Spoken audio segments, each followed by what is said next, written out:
Wewe mzee, umefuata nini hapa? Wewe Mbalamadi, ndio tabia gani wewe unaongea na babako kama hivi? Wewe chokola ndio ufunge mdomo wako kabisa. Maana haya kuhusu. Sasa wewe endelea kudandia gari kwa mbele. Uone kama sijakutia kwenye kiloba kama paka ngakutuma mabondeni. Chokola mmoja. Mbalamadi. Hata hivyo sijaje hapa kuongea na wewe. Nimekuja hapa kwa ajili ya kuongea na Abduli. Hivyo naomba kama ipo ndani ukaniitie. Unataka uongee na Abduli? Uongee naye nini? Wewe mzee, mbona uelewi wewe? Si nishakwambia mimi sitaki kuishi naye nyumba moja jamani, sitaki. Baba Mbalamadi, ujue wewe ndo baba. Na baba ndo anatakiwa na kauli kwa mtoto wako. Ila ungekuwa mkali kwa mwanao na ukamwekea mipaka, asingekuwa anakupanda kichwani namna hii. Lakini cha ajabu, mwanao ndo ana kauli kwako kuliko hata wewe, na ni jambo ambalo halipendezi hata kidogo.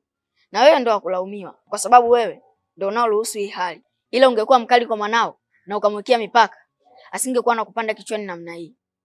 Kwa hiyo inabidi ubadilike na umfanye itambue mipaka yake. Mbalamadi, Abduli yupo ama hayupo? Hayupo. Yupo ndani.